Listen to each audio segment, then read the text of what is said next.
While the rest of the league continues to zig and phase the position out of the sport, the Seahawks are turning the page back and bringing a fullback back to their offense. Who are the candidates to fill that role in Klint Kubiak's offense? We're going to be diving in here on our Blue Friday edition of Locked On Seahawks.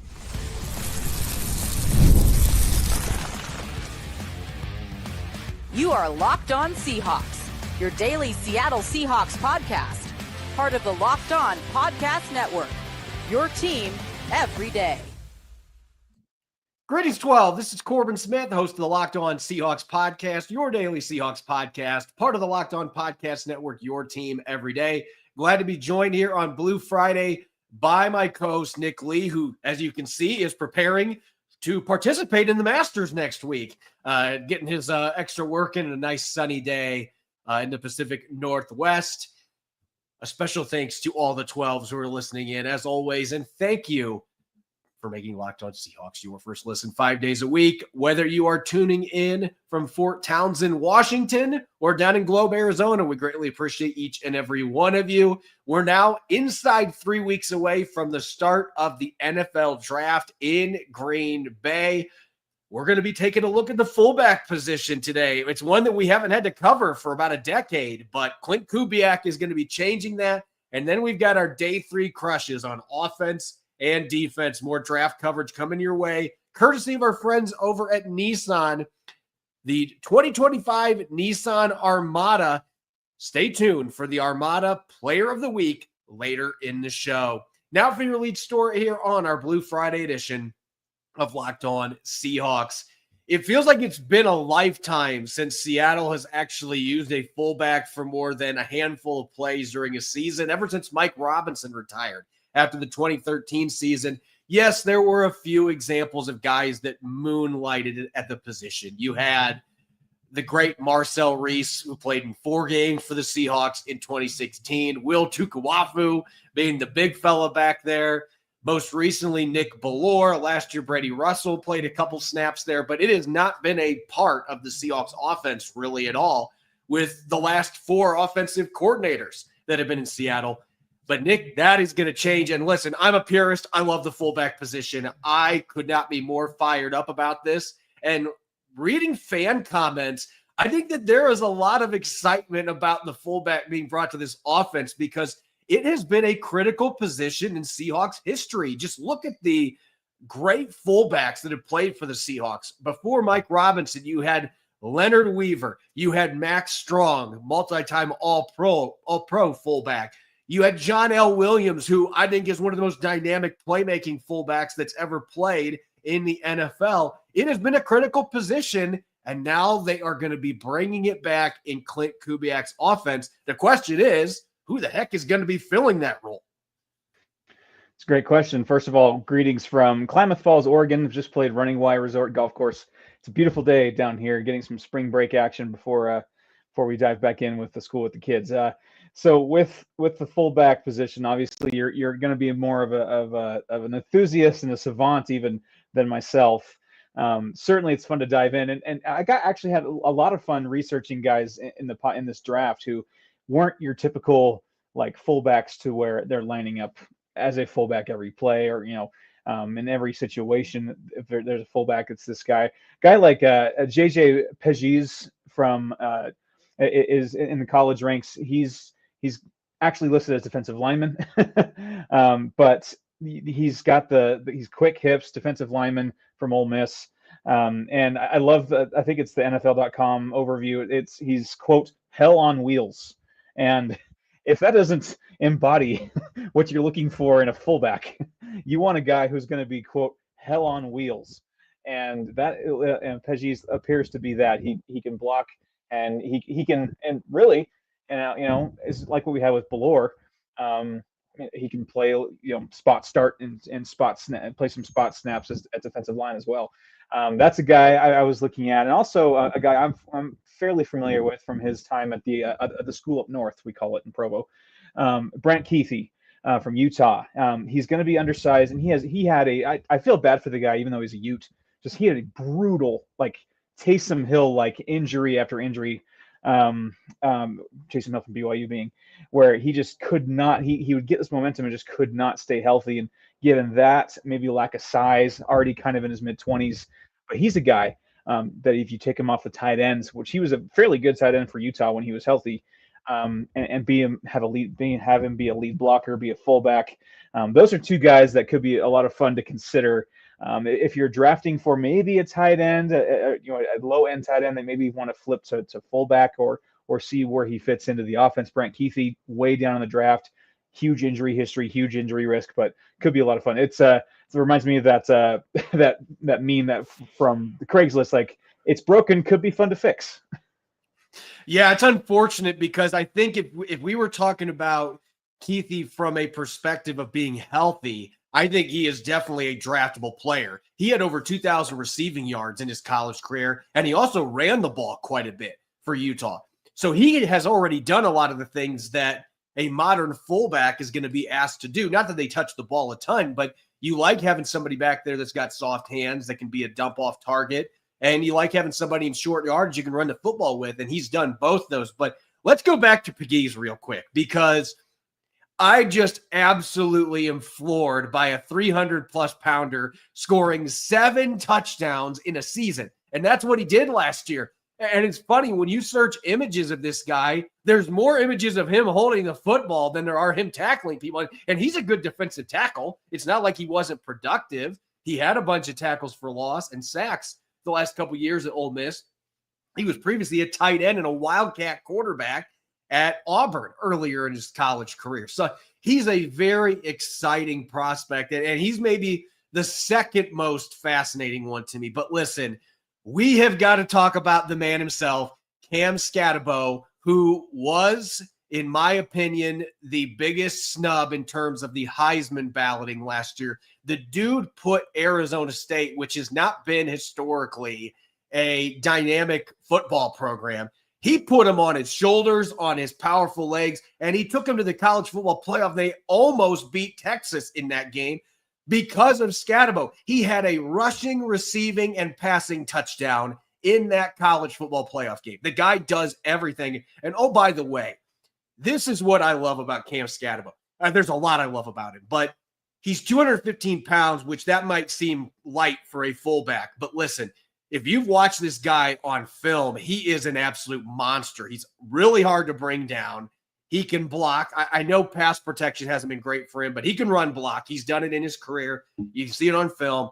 But the dude was a feature back that was getting just carry after carry, and he had 16 reps last year where he played on kick coverage. He is a football player. You ask him to do something, he's going to go do it. He just loves to play the game. And listen, Klint Kubiak has not ran the ball with fullbacks very much. He hasn't had guys that can do that. But you can't tell me he would not be frothing at the mouth of the idea of having Cam Skattebo and Ken Walker III or Zach Charbonnet in the same backfield. And the things you can do. I mean, this guy had 50-plus receptions last year. So he isn't just a runner. I don't know that he makes it to day 3 because that's where I would pick him as a fullback. I think he's got a good chance to go on day 2 at this point. But if he's there in the 4th round, pull the trigger, John Schneider. Like, there's no reason to not have the next coming of John L. Williams at fullback. So that is what I'm hoping happens. Well, speaking from a guy who rooted for a team in BYU, who he put cleat marks all over in that game. He did that to everybody. He did that to everybody. So I got to see him up front and close. And also he's got like, and if you watch him just between snaps, he does that little like twitch thing. Like, he's a psychopath, and you want that with your fullbacks. Like, he is a psychopath. Like, his helmet starts to do, like, his face mask kind of twitches, and like he's just so eager to hit somebody. It's just it's bloodlust, I think, which is exactly what you want with a fullback. Well, hopefully he's not pulling an Owen Schmidt and cutting his own helmet or head on a helmet. But I wouldn't be shocked if Cam Skattebo has done that, because that's just the kind of dude that he is. But I'm telling you, if you told – it's kind of like the movie The Replacements, where the linebacker comes to the sideline. I got the ball, coach. I got the ball. He's that kind of player, and you want that at fullback. And I just think the amount of stuff you could do with him, because this is not a typical fullback dive type thing. Like, linebackers would not want to tackle this dude in the NFL. You could justify giving him 10 carries a game as a fullback in 2025. I'm getting extremely excited about it. One other player that I want to mention, two others I want to mention real quick. Brock Lampy from Northern Illinois. He is a traditional fullback, 250 pounds, doesn't run the ball or catch the ball very much, but he's a reliable blocker. He helped 3 ball carriers at Northern Illinois last year combined for 1,700 yards. He has one of the highest run blocking grades for fullbacks in college football and tight ends as well. Has a little bit of positional versatility. And Willie Lampkin, this is a projection because unlike JJ Pegues, Willie Lampkin has never played a snap in the backfield.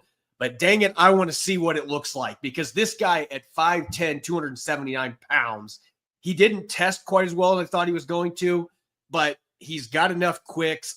I would love to see this dude coming out of the backfield and just blowing guys up as a lead blocker. And I think he would delight in doing it. And the fun thing is he could be a guard for you too in the NFL. And Seattle certainly could use as many of those as they can get their hands on. So I think there's some interesting draft prospects here at the fullback position. No question about it. When we come back, Nick, we're going to get away from the fullback. I could talk fullbacks all day long. We are going to get to our offensive day 3 crushes.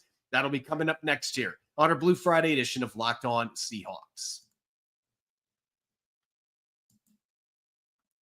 The Armada Player of the Week is brought to you by our friends at Nissan and the all-new 2025 Nissan Armada. Each week, we're taking a look at draft prospects to pick one guy that stands apart, the guy we believe showcased the strength and power needed to push the Seahawks forward as we look towards next season. This week's Armada clear-cut player of the week is Darius Alexander, defensive tackle from Toledo, a playmaking defensive tackle with great versatility and pass rushing ability. He would complement an already loaded defensive line for Seattle, offering the heavy-duty toughness and confidence that comes with the all-new Nissan Armada. When it comes to the Nissan Armada, they say go forth and conquer, and that's exactly what I think Alexander could do here for the Seahawks. It's clear our player of the week is out here ready to conquer the road ahead with confidence, just like you can in the all-new Nissan Armada or any of their outstanding vehicles. Take the Nissan Armada, Rogue, or Pathfinder and go find your next big adventure. Shop NissanUSA.com.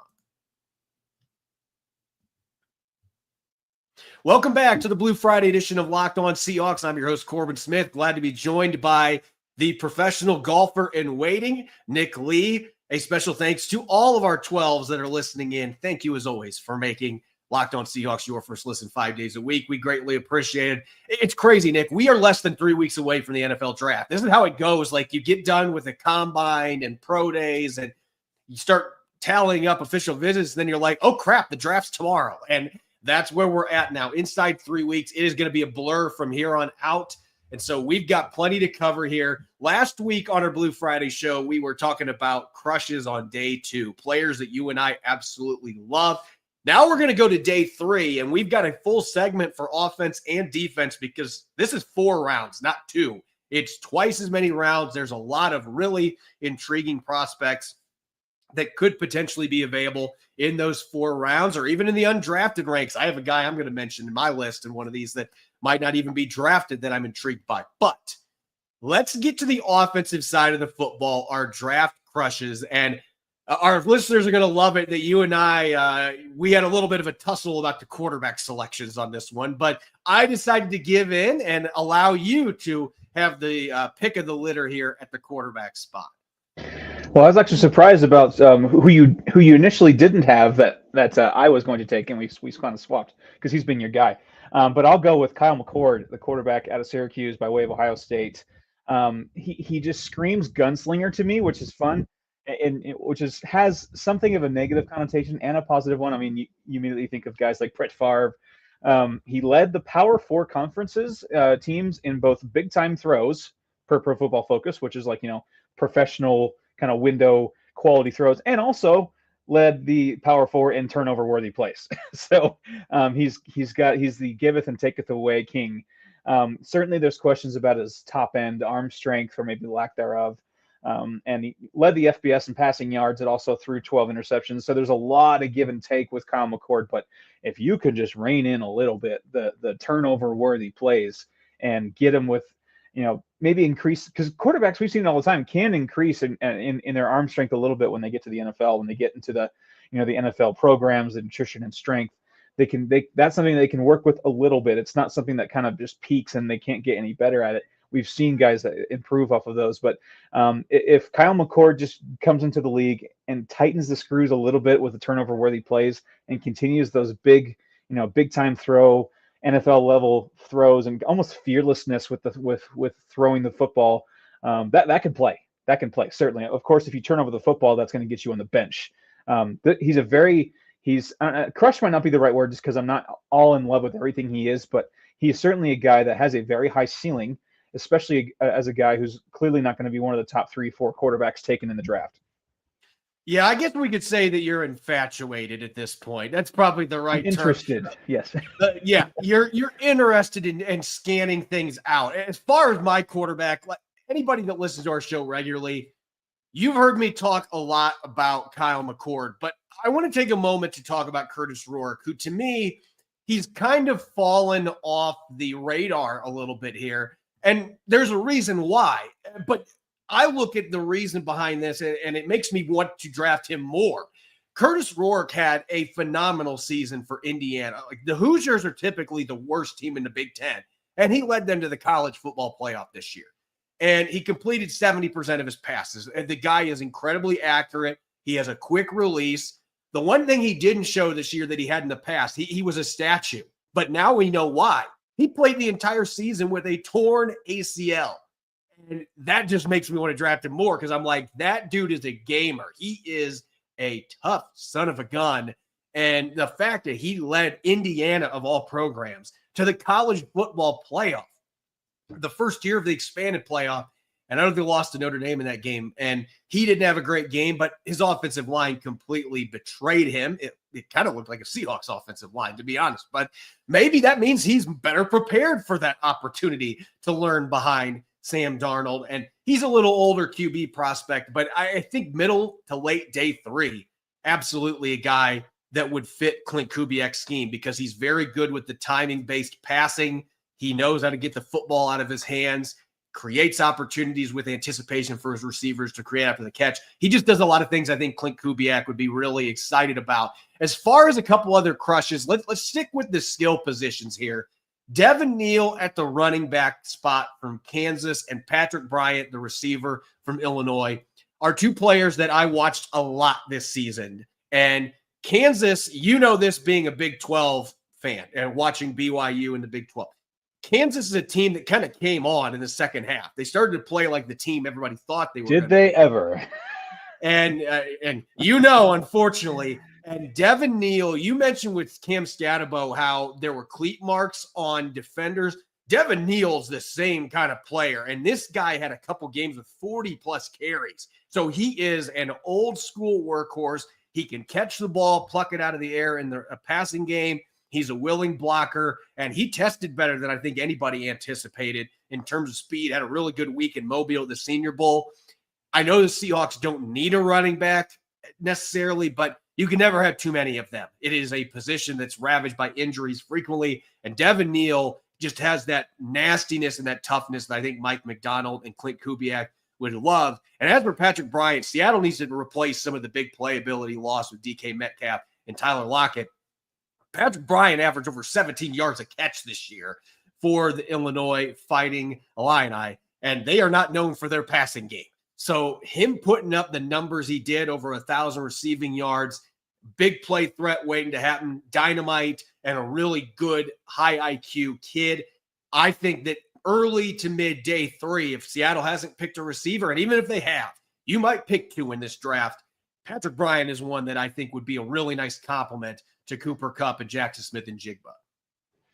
And just to rattle off 3 here for me, and going to the trenches now. And Michael Coleman in the live chat with a keen eye here. Jackson Hawes, pound for pound, one of the best, if not the best, blocking tight end in the draft. He's not going to make anyone forget about Jimmy Graham or Travis Kelce in the receiving stats department.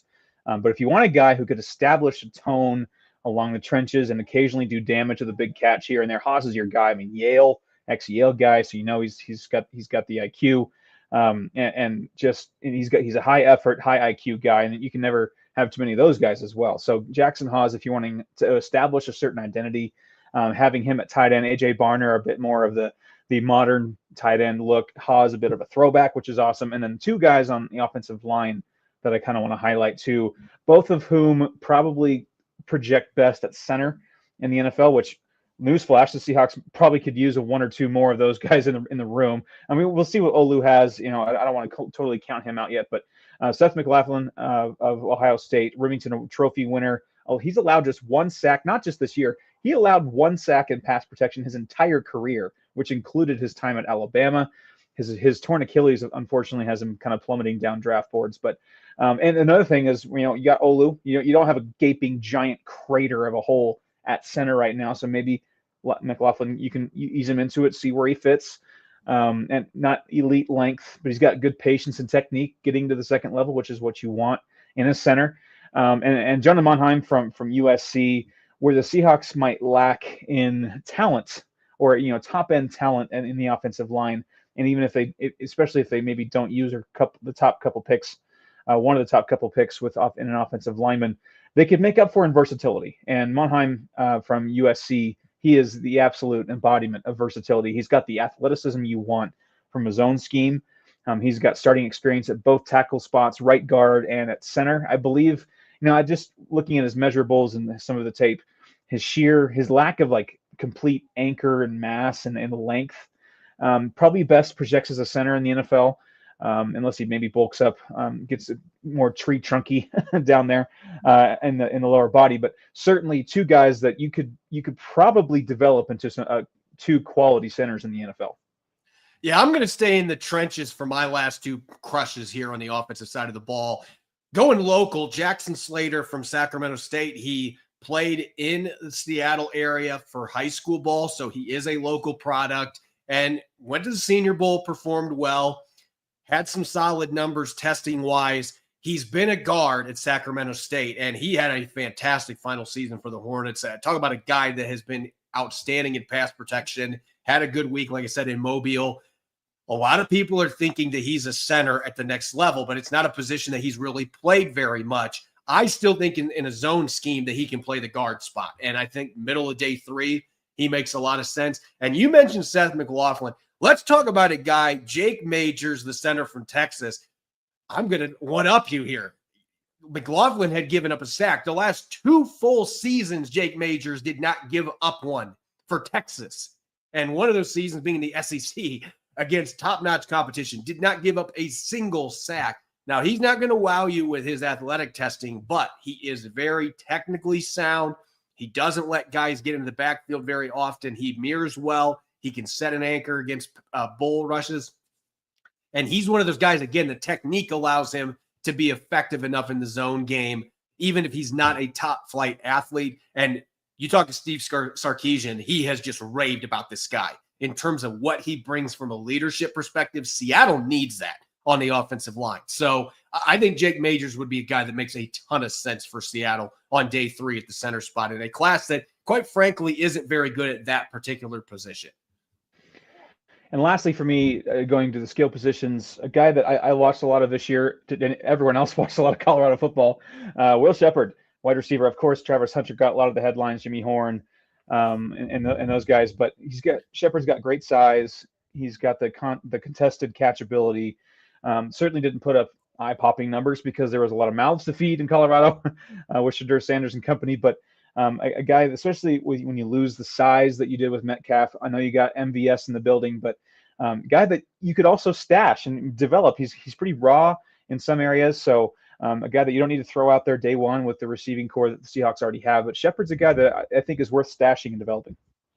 When we come back, we are going to switch gears to the defensive side of the football. Some draft crushes on day 3 that we think would be a good fit for Mike Macdonald's scheme, and maybe just some personal preference too. We will get to that coming up next here on our Blue Friday edition of Locked On Seahawks.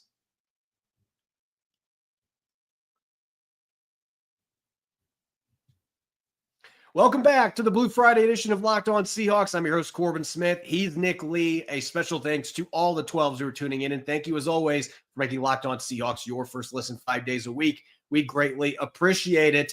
We are full steam ahead, getting ready for the 2025 NFL Draft. We're less than 3 weeks away from the first pick being announced by the Tennessee Titans. And, of course, booze in Green Bay for Roger Goodell. With that being said, we are going to wrap up our Draft Crush series. We are now going to the defensive side of the football, day 3, and maybe even undrafted caliber players here. And, Nick, there are certainly a lot of fun defensive players that could be available 4th through the 7th round in this draft, particularly along the defensive line, where I have 24 starter caliber players in this draft class. There's going to be some really good players that fall into day 3, and that would be a prime spot if the Seahawks haven't already addressed it to further fortify their defensive line. You could do it in this class on day 3.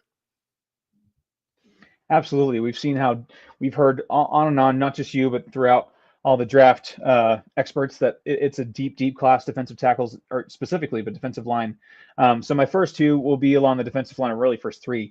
Tonka Hemingway out of South Carolina, one of the best pass rushing skill sets, I think, of any defensive lineman outside of the first round guys, like the typical, top 3-4 guys.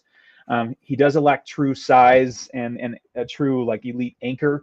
But he makes up for it with quick movements, explosive get off. He kind of screams to me like special pass rush specialist along the defensive line. He doesn't quite have the girth and the anchor to really be a 3-4 down guy in the interior defensive line, but really could get after it as a pass rusher. Even early on, he's a rookie. And then, of course, you got to let me fly my bias. You got to let my bias flag fly here. But not just this, because Tyler Batty out of BYU, I think, was kind of flirting with undrafted, or maybe still will be, but I think he played himself into draft status with a really solid East-West Shrine Bowl showing. So I'm not just blowing smoke here. His broad jump and bench. You're not just going Batty, man. I'm Batty for Batty, of course. 76% or better at the bench press and broad jump. He's strong. He's big. He's 6'6". Isn't just a one-trick pony. He has a solid anchor against the run. 13.5% pass rush win rate playing in the Big 12 was above 75%, 75th percentile. He's definitely more like motor and high effort and high character than like a twitchy elite athlete. Team captain, first team all Big 12. So you know what you're getting there with Tyler Batty, and I think he's got a higher floor, maybe a lower ceiling, but a higher floor than some guys that are on this list. And I think he's played his way or tested his way to being drafted. So, and for goodness sakes, it has been since 1998, Tula Mealy, since the last time the Seahawks drafted a BYU alum. Dadgummit. Can we get a BYU guy in the room just for me? 1998, people, come on. And then, of course, Ty Robinson out of Nebraska, a guy that I was actually surprised has fallen down the list so far, at least with rankings and things. Nebraska, he's just bounced all over that defensive line for Nebraska. Great quickness, anticipation, big athletic guy, a big guy can move around. But I think more athletic offensive lineman will probably get the better of him, especially along the interior. But he'll win his fair share. I think he's got a fairly high floor as well for a day 3 guy.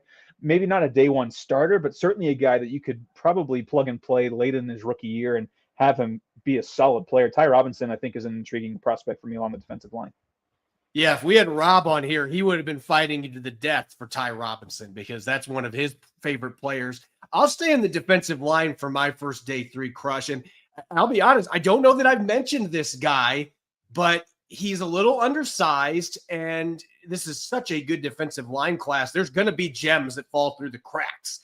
And for me, I look no further than the Tulane Green Wave. And that's where I'm going to start this discussion with Patrick Jenkins, who's, again, under 300 pounds. He's a smaller defensive tackle, but he's explosive. This guy's a really good athlete. Tulane almost made the college football playoff last year, and he was one of their key ingredients on defense.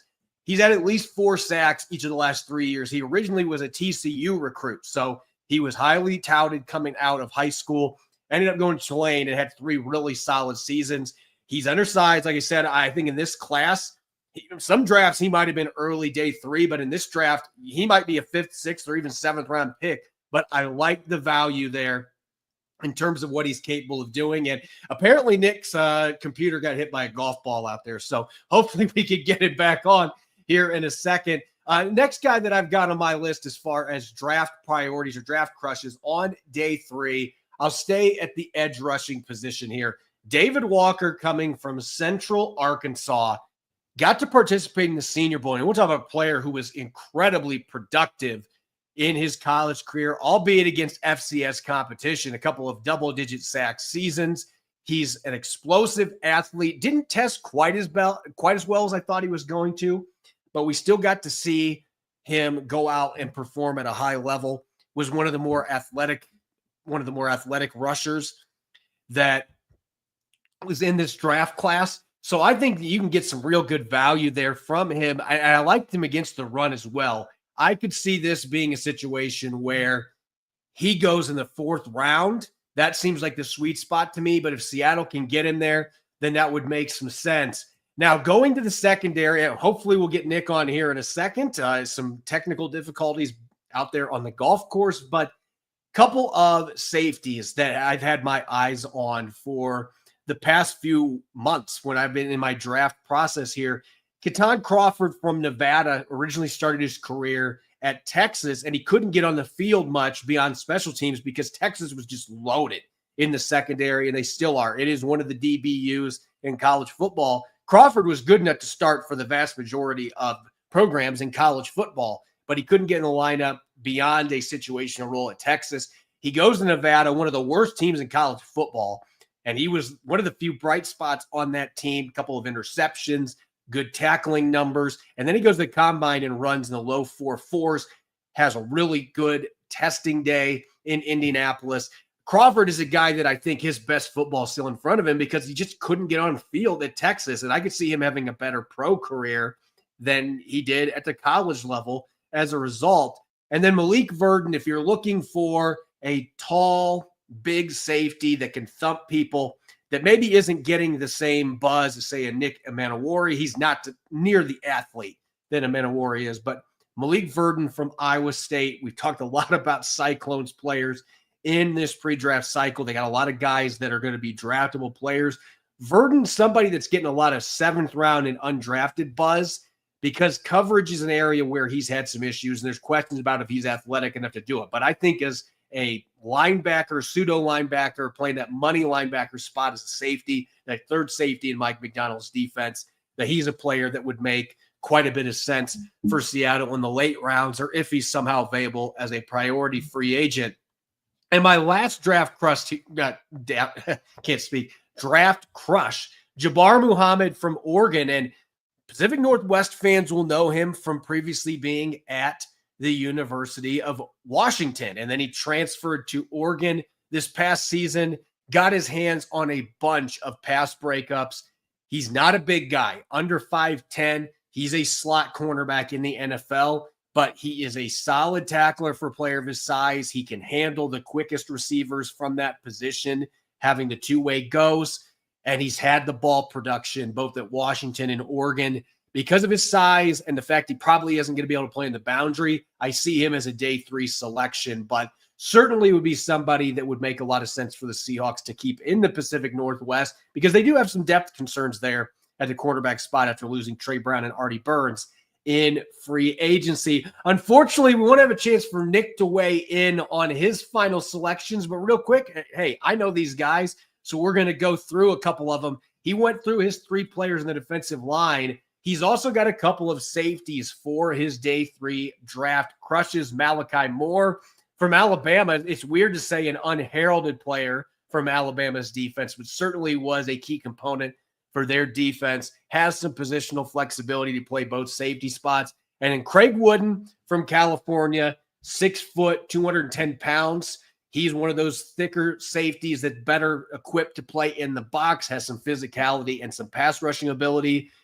As far as playing single high safety, probably not the best fit for him in the NFL, but he can play in the box. He can do the 2 safety looks deep. Woodson could be a guy that offers some really good value in day 3 as well. As always, you can follow me on X and Blue Sky at Corbin Smith NFL. Make sure to follow Nick at NickLee51.